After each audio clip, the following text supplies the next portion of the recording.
So as Hollis mentioned, it is kind of slow right now for a lot of home inspectors, and if you're not getting the request for the home inspections, then that makes it even tougher. But you certainly want to make sure when you do get the request for the home inspection that you can sell all the ancillary services, including radon, as often as you can. And I know there's a cross section of people on the call tonight that there's probably some people that have been at this for a long time and have been doing radon testing, and you likely know as much or more about all of this than I do. And maybe I'll bring up something that you've just kind of gotten out of the habit of, or haven't thought about in a while, but you know it. And then there are some other people that are a little newer, or maybe you're in an area where radon testing isn't all of that commonly performed. And so that's kind of what I want to address. I'll share with you something. If you're in one of those areas where you don't get many calls for radon tests, there's a lot of activity going on in Texas right now compared to what there used to be. It's not like Pennsylvania, but for a long time, the standard response was we don't have any radon in Texas, and people would shut you off. But as there have been some opportunities to perform tests there, as well as migration of people moving into the area from other locations, there's opportunity. So if I can get my slides to advance here. So one of the things that I hear all the time is I just don't get many calls for radon testing in my area.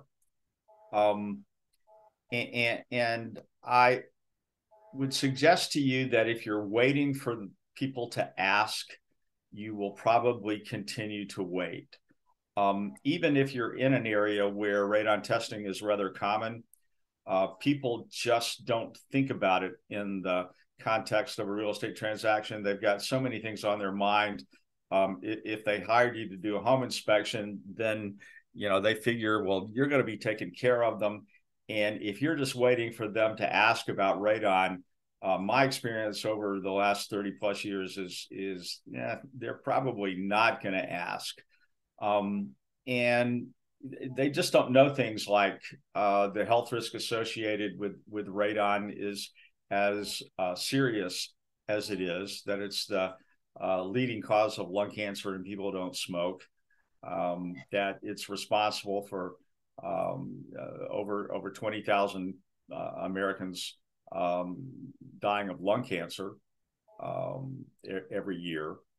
And if you don't talk to them about it, then they're not going to ask.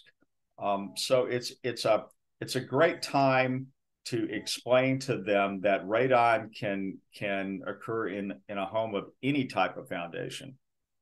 People say, "Oh, I don't live in a house with a basement, so I'm not going to have radon in this house." Elevated radon can show up in a house on a crawl space, on a house on a slab, and it can show up in some areas that you would think, not very likely to have an elevated radon concentration here, which is why the EPA and all of the research that's been done for years and years can verify that the only way you're going to know is to have a test done. The other thing that is to keep in mind is it's a perfect opportunity for your client, the home buyer, to go ahead and have a test done.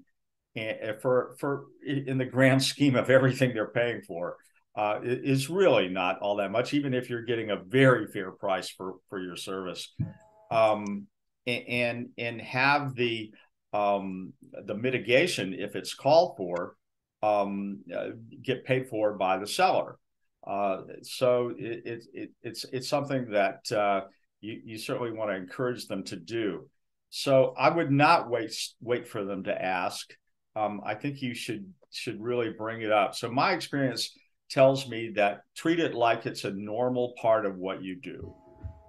So instead of asking them, do you want me to do a radon test? Knowing that they're not going to really know why they should have one done. Just treat it like routine. Of course, they're going to do a radon test. So phrase the question more like, am I doing your radon test, or have you arranged that with a testing firm? In other words, it's not a question of will they have a test done. It's a question of who's going to perform the test. If they're a little hesitant about the whole idea of a radon test, then cut them off pretty quickly and say, of course you need to have a radon test. EPA and your state health department recommend all home buyers test for radon. It's a class A human carcinogen, which means it's been demonstrated to increase the risk of cancer in human beings, not just lab animals. And again, it's the number one cause of lung cancer in non-smokers. And then get right back. You don't need to dwell on all that, but get right back to, I can do it along with my home inspection for an additional fee of X and save you from having to hire someone else to make a special trip. So you're convenient. You can do it along with your inspection. You'll save them a couple of dollars because you're already there. And just go ahead and get to scheduling it and booking it. The other thing I would really give some serious thought to is making sure that the people who deal with your customers, if you have multiple people in your organization and you have a customer support staff, make sure that you've given them some training on this topic.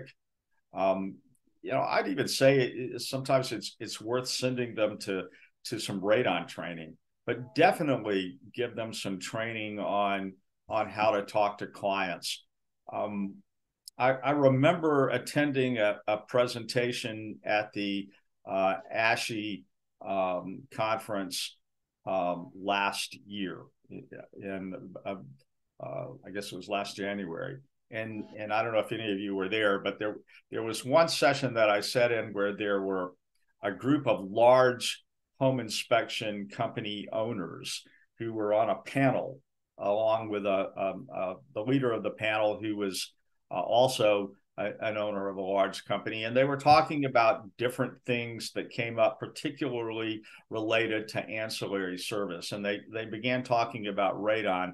And there was one particular member of the panel who talked about his customer support staff. And there was a woman that had been with the company for 20 years.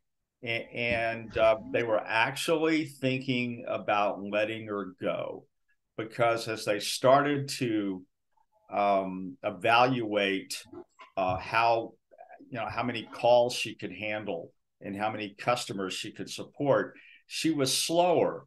She took more time with the clients than the other customer support people. But then they started to pull up her metrics, and what the company owner discovered is this woman closed more ancillary sales by far than any of the other customer support people, because she took the time to talk to the clients, put herself in their shoes, and she knew enough about the ancillary services that she could sell them on it. So she would talk to them and convince them that, yes, you definitely need to get a radon test. This is important, not only as just something to do at the time you're purchasing a house, but you taking care of your health and the health of your family. You definitely want to get this done. And she was closing those radon tests. So once they looked at the metrics, they realized, wow, they were actually thinking about letting her go, and she was one of the most valuable employees in the company. So I encourage you to make sure that your customer support people also understand that. So Dallas, I've got a friend who is in a low radon area, Mm-hmm. and he started offering radon tests, and they always came in negative. They were always really low, below 1, below zero point 0.5. Mm-hmm. And then one day he had a 4.1, and the whole real estate community were just up in arms claiming that there must be something wrong with his testing protocols because we don't have radon in Right. this area. Well, obviously they do have radon because they were getting 0.5s, and ones. But now John Schroeder is saying he's got the same issue in Southern California, where the only people who ask for radon tests are the people who are moving from somewhere, where they do have it. Exactly. One of the things I mentioned Texas, one of the things that's opened up some activity there, in addition to, people moving from other locations into Texas, and having a little experience with radon. So if the topic does come up, they go, oh yeah, I had to do that before. They're more open-minded about it. But there's a lot of multifamily housing being tested because not only HUD FHA programs, but also Fannie Mae and Freddie Mac are requiring that multifamily properties be tested in order to close the loan on those when they change hands or they're getting refinanced. And so they're testing in these areas where there just wasn't much activity for radon testing before. And just like you said, guess what? They're finding places where there are elevated concentrations of radon. It's not an exaggeration. Yes, you may be in one of those areas where maybe only 5% or 10% of the homes that you test will have an elevated concentration. But if you're one of the people living in one of those homes, then it's going to impact you and your family just like it would if you're somebody living in Pennsylvania. So it's an opportunity that if you look at the cost, again, in the grand scheme of things, it's worth going ahead and doing while you have the opportunity. So if they were dealing with the real estate agents, all beside themselves, there's certain things you could do. Obviously, if you same sort of thing. If I'm in Georgia, and typically the elevated concentrations in North Georgia are in that 4 to 15 range, but there are a lot of houses that test above 4 picocuries per liter and up to 12, 15 picocuries per liter. But if I were to run into one that tested 100 picocuries per liter, that's not impossible. It can happen. I've seen it. But the first thing I'd want to do would be go back and place my radon monitor in an outdoor environment and just double check and make sure, hey, did something happen? And verify, no, it's reading outdoor levels in an outdoor environment. So there's certain things you can do to qualify, as far as your quality assurance. But you're right, Hollis. Those can show up anywhere, which kind of brings me to my next number 2 topic here is don't reference EPA's zone map. We all, if you're a home inspector, even if you're not doing radon testing, you're aware there's an EPA radon zone map, and that map was created back as part of a congressional directive back in 1988 that said that EPA needed to put together a map to identify areas having the greatest potential to produce elevated radon concentrations. And the thing that people don't realize is that map of the whole country was based on no more than 5,700 radon tests. So they didn't have enough data around 1990 to base it solely on radon test results. So they put together an algorithm based on the type of geology in the area. They looked at aerial radioactivity, flyover from the military and see what sort of radiation is coming off the ground. Soil types, how permeable is the soil? Foundation types for the housing in that particular area. And they put all this together and they had a formula that they used to rate and determine the risk in different locations. And I'll have to say, looking back on it after all these years, they did a pretty remarkable job considering what little information they had to work with. But we've discovered over the decades since that there are a lot of places where that map woefully underestimates the number of homes that or the risk based on the number of homes that will show up with an elevated indoor concentration. So are And you some of saying the they haven't states, updated that map? well, that's a some of the states have updated it on their own. The EPA has never updated it. I used to spend a lot of time in Washington D.C. talking to legislators, and you talk to a representative and from your district or anybody's district, and they'll say, "Well, tell me about the radon in my area," or a senator from whatever state, "Tell me about the radon in my state." And you'd say, well, according to this zone map, this is what we have, but this map is really old and outdated, and we've got a lot of other data. And their response was always, well, why in the hell has this map not been updated? And I'd laugh and say, well, because Congress never appropriated any funds over to EPA to get it done. So it's that's the short answer. It just never happened because they didn't have the resources to do it. One of the resources that we do have now is the Center for Disease Control. If you look up their website and look for their radon data mapping, if you Google that, they have a place where they are collecting data. They've been collecting it from certain states who would voluntarily provide data, but so many states just were not participating. I spent a lot of time when I was executive director at ARST and NRPP trying to get labs to provide their data into CDC, and so we did open up a lot more data for their database. So their database is pretty good. The problem is it's not very user friendly for a consumer to get in and find it. But if you know how to work their site and search, you can get some really good data. And I'll get to that in just a minute. So I would strongly urge you to not really use the EPA zone map because it's too easy to look at one of those zones.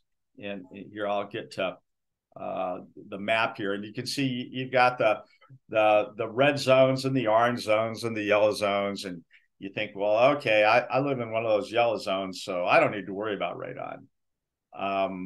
And so there, as long as there's a perception there is no radon there, nobody tests, and as long as nobody tests, there is no radon. And that's gone on for a long time until now we're starting to get more data. So I encourage you to just leave this map out of any communications you have. I see home inspectors who put this on their website and sort of use it. I guess if you live in one of those states where everything's pretty red, then okay. But there are some better resources. So, and this map very clearly says, if you read down in that fine print at the bottom, that the map should not be used to determine if individual homes need to be tested. No matter where you live, test your home for radon. It was originally created to sort of help determine where funds should be provided to try to get to the worst areas first based on what they knew at the time.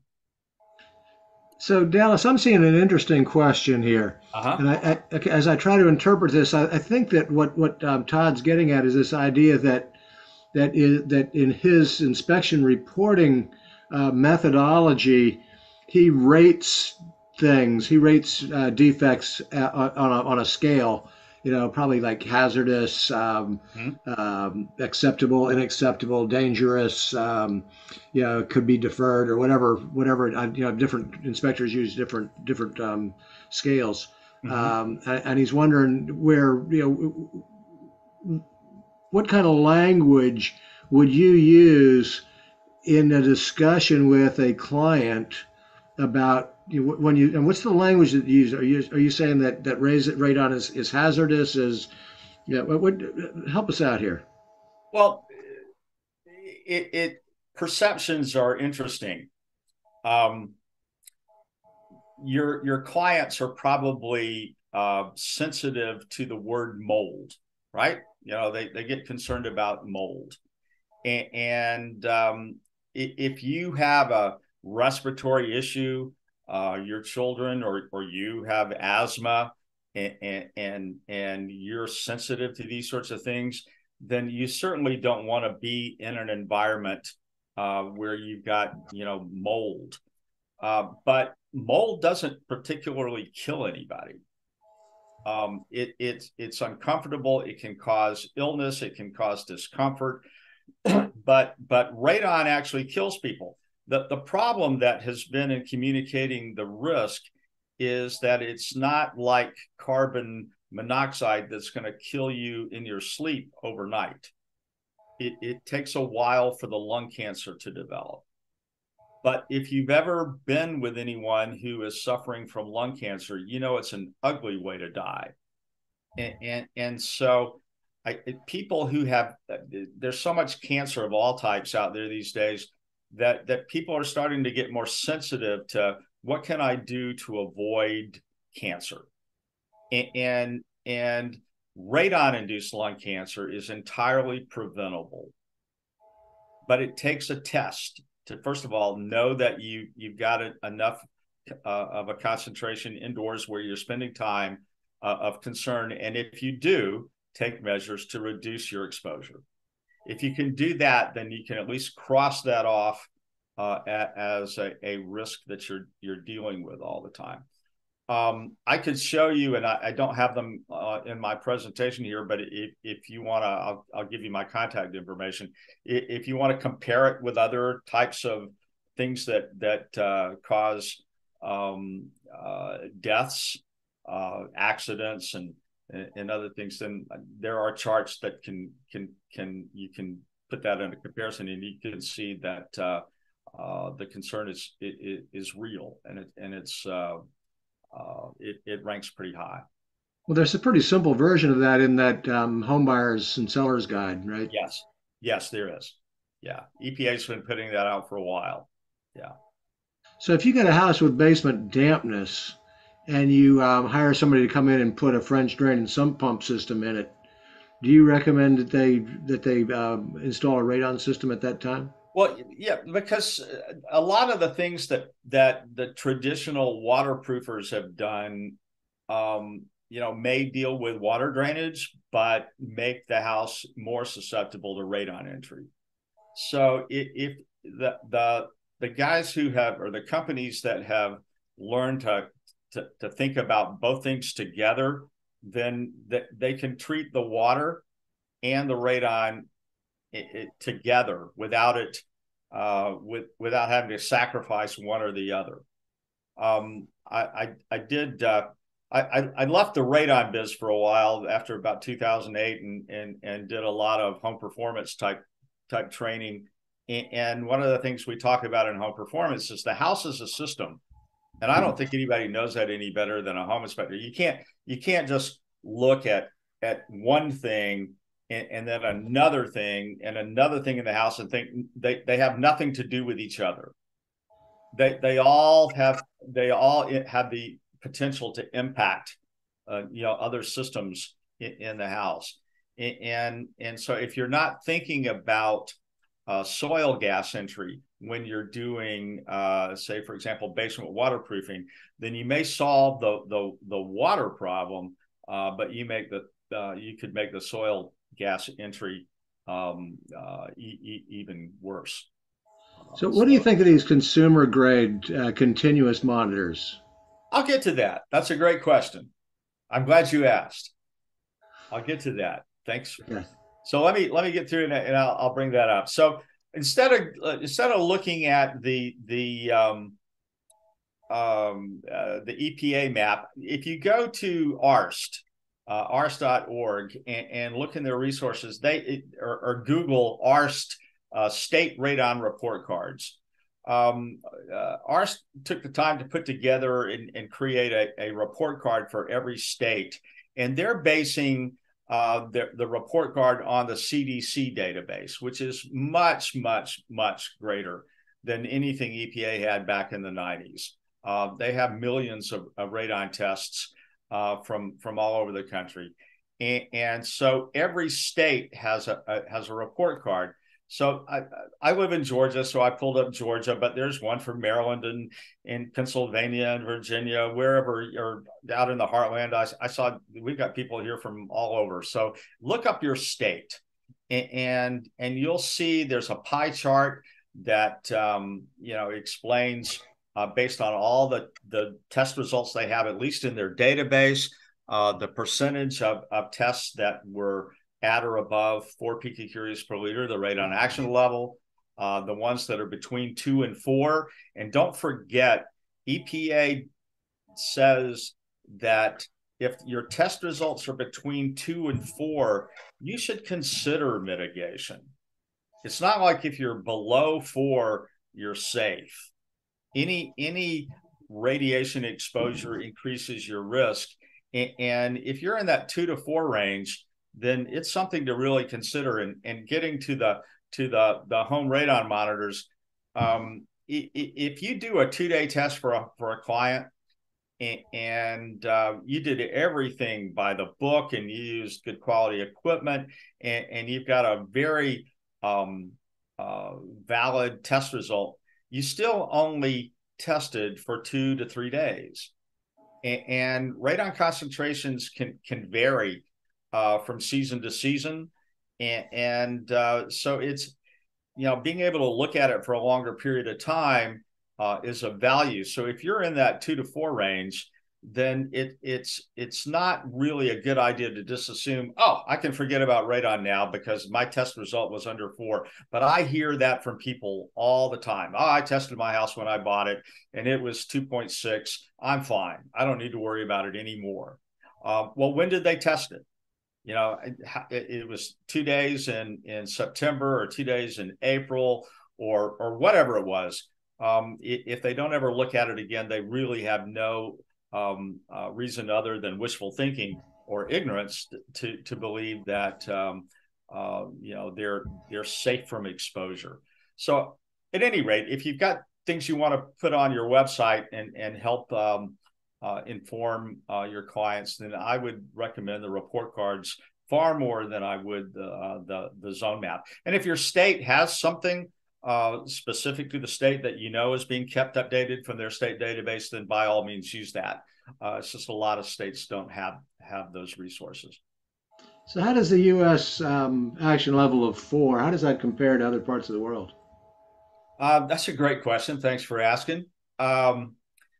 The Canada uses, because they measure in becquerels per cubic meter, and they kind of want to have an action level that's sort of on a round number. So their action level is 200 becquerels per cubic meter, which, if you convert that to picocuries per liter, would be 5.4. So if you wanted to say, well, we're at 4 and they're at 5.4, okay, ours is a little lower.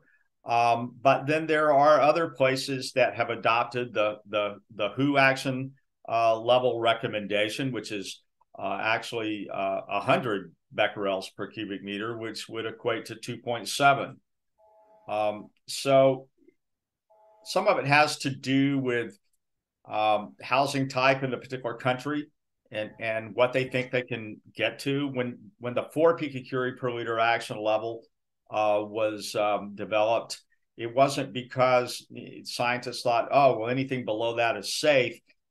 They were having to look, the National Academy of Sciences that was working with EPA said, well, we don't want to put an action level out there that mitigators can't meet.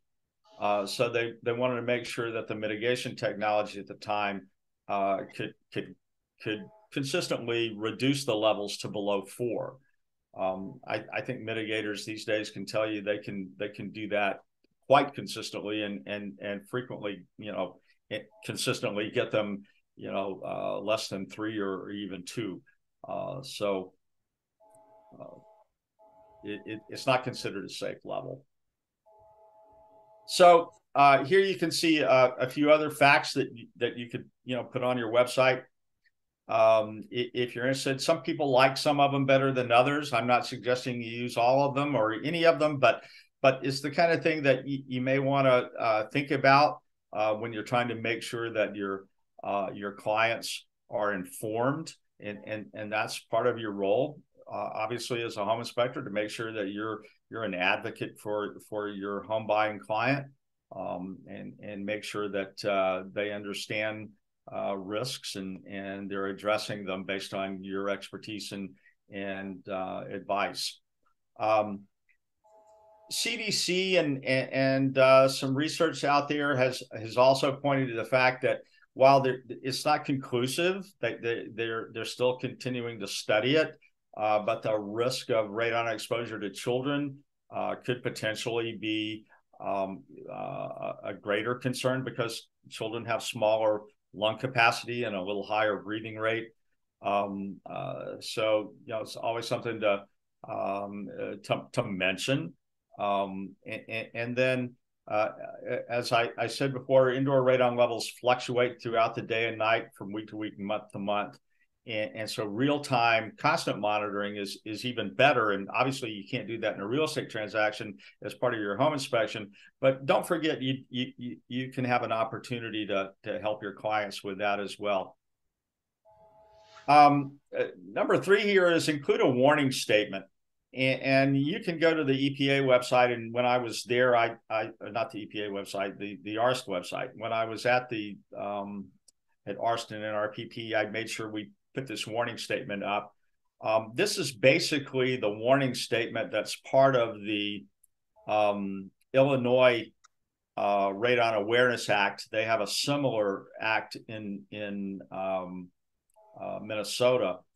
And back many years ago, if you have heard of Gloria Leonard's, and she has been operating CR3 for years. She's actually retiring now from that, but she lost her husband to lung cancer, and he wasn't a smoker, and she was concerned, and she was wanting to advocate in the Illinois legislature to get a law to require that all homes being purchased get tested for radon.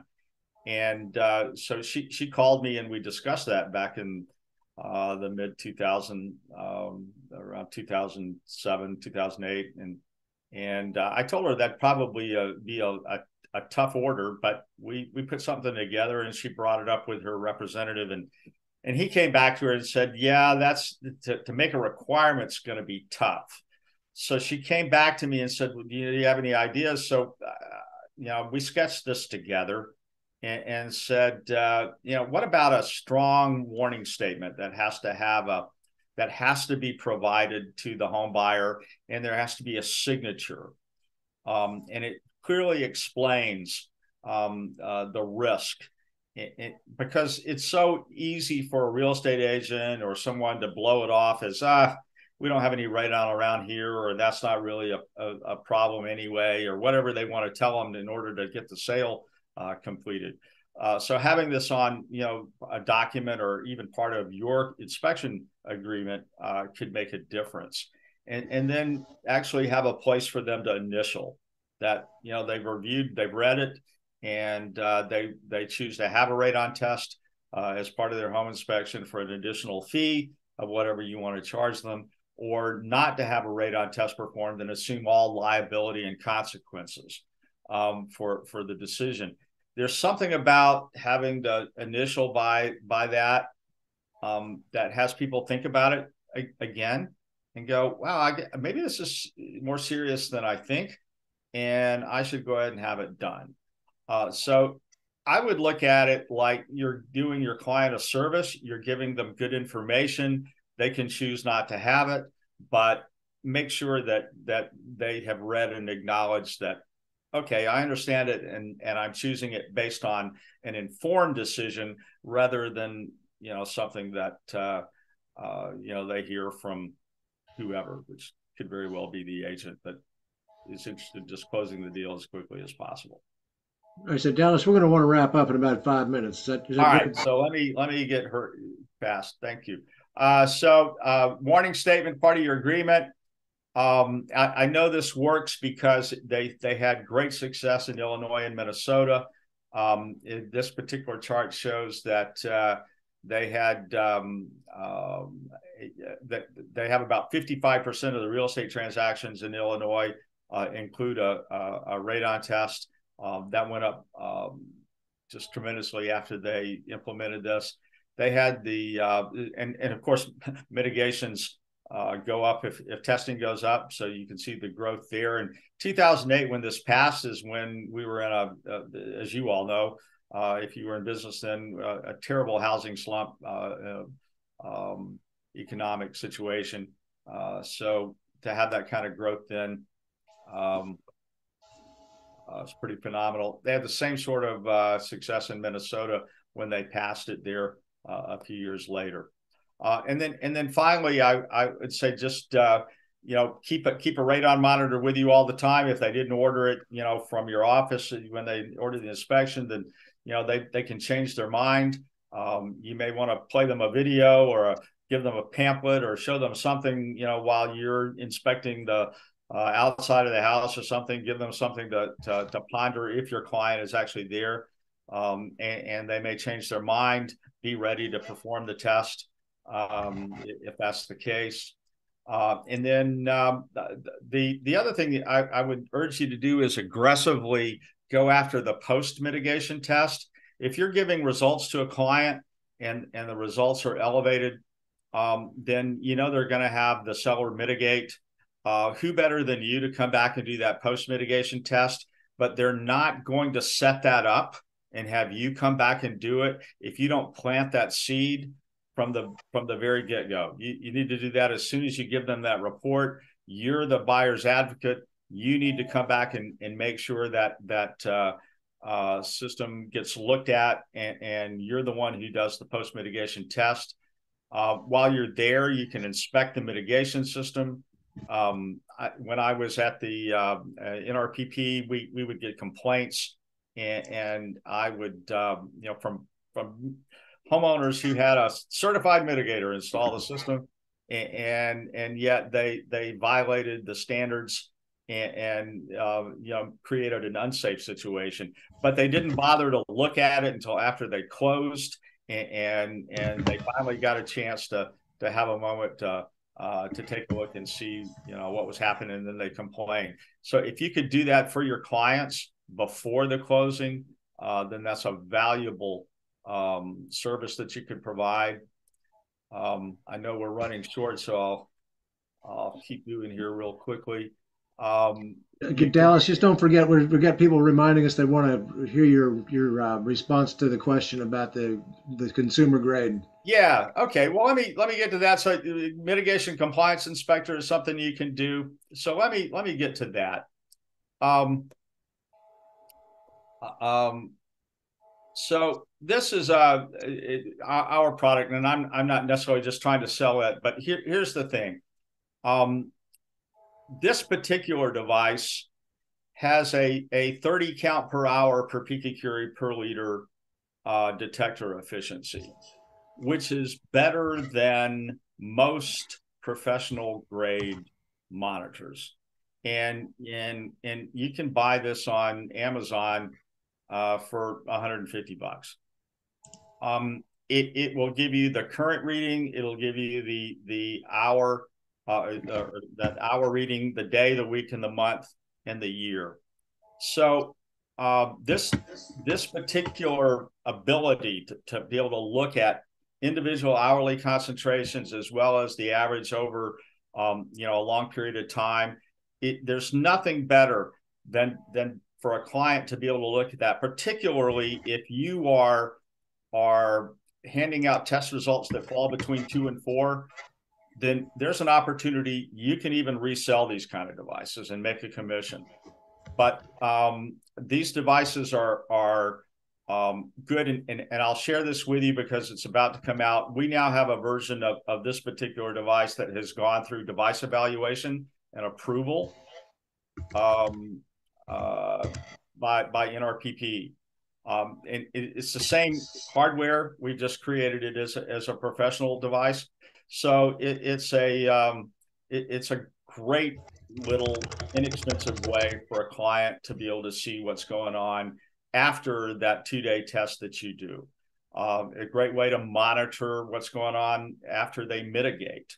So if you know the client is going to have a mitigation system installed, and let's say the seller is paying for it, they don't really care. But now your client, the buyer, is going to be moving in. If you can help them with a device like this to monitor that, then you're doing a service, and you could pick up a little extra for providing it to them. I don't know if that answers your question. I think it does. But yeah, if you could wrap up, I think I realize I think we cut you a little bit short. Kenny went over a little bit, but oh, that's all right. No, that's primarily what if you're looking at that, we've got a referral club program, and again, I know I'm not here just selling my service because I wanted to be informative as possible, but we do have a referral club program. If you're interested in that, then please contact me, where you can actually provide these to your clients from your website.